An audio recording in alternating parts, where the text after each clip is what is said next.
Jeff. All right, our next presenter, and just a reminder if you're just getting in here, all the information from all the presenters are in the back along that back table there. So check that out if you want to pick up brochures, pamphlets, business cards, whatever. It's all back there. And then Matthew Cosell, his music is in the back there as well. CDs for sale, yes. There's also a few poetry chapbooks back there as well if you're interested in getting those as well. Those are mine. All right, our next presenter is Rebecca Pisciotta. She's with the Slum Doctors Programme. She is the educational director of the Slum Doctors Programme. Slum Doctors is a local nonprofit which aims to support those negatively impacted by the AIDS epidemic. SDP provides education about AIDS to the local Bellingham community, as well as an international support to community-based organizations working in Africa. Rebecca.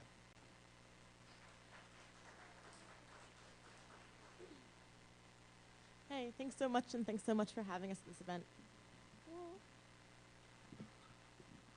All right.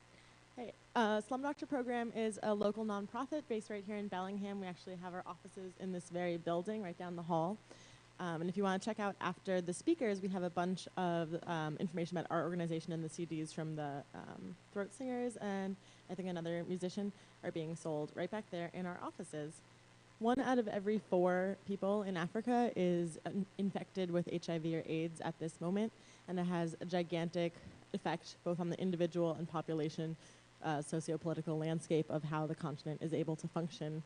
At Slum Doctor, we're a small nonprofit. We only have 2 staff members, myself and our director, Paul Barkley. And so we have to do what we can with what we have to try and alleviate some of the negative impacts of AIDS. So what we found that we're able to do is offer support to community-based organizations in Uganda and Kenya. So what we do is we seek out grassroots organizations that are made up of community members that are trying to figure out the answers for themselves within their communities. And we offer them the sort of capacity building, technological, and sometimes financial support and advice. But we don't go in with our own pre-existing ideas of what we think their community needs. Instead, we find people that are trying to work things out for themselves and just offer whatever support they feel that you could find from us. I just ate some carrots.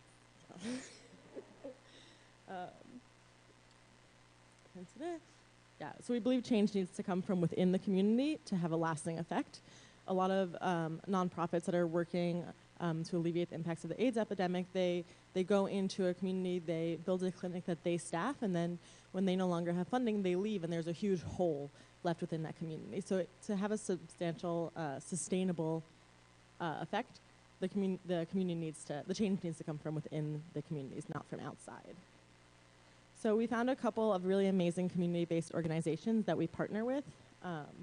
There's a girls' school, and there's the partnership that we're working on most strongly right now is with Busoga Shining Light Association. And it's a group of AIDS widows, so all their husbands have died of AIDS. And the widows are trying to have a sustainable source of income to support their children and themselves. And this is actually really hard to do from growing maize, which is what the husbands usually did before they got sick. And so BSLA is helping train the women to make crafts, recyclable, sustainable crafts, as a supplement to their agricultural income. And Slum Doctor Programme is trying to help them market and sell their beads here in America, where there's a much bigger market. Because one thing that America really has to offer in developing countries is money.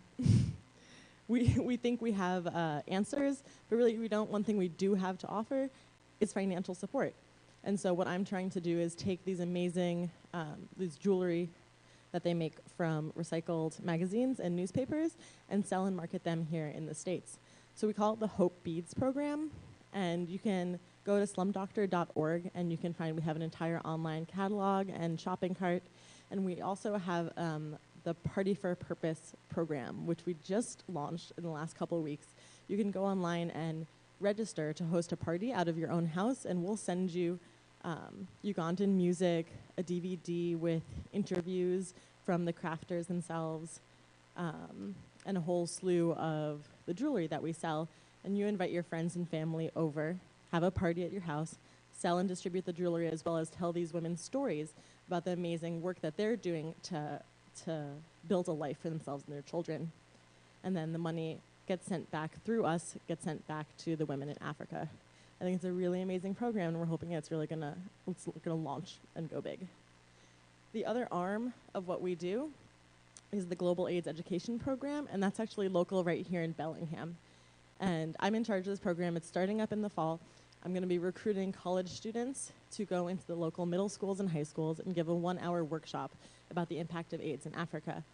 And we're really not all about the lecture paradigm. We really try and have a very interactive curriculum that we go into the schools with.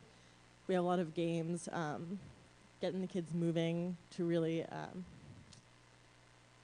I'm gonna have to describe one of the activities. We have all those students stand up, and we tell them that they represent the population of a certain country in Africa, and then we'll have a third of them sit down and say, look around, everyone that's sat down is infected with HIV or AIDS. And so these sort of interactive activities that really get the children thinking, as opposed to the information passing in one ear and out the other. All right.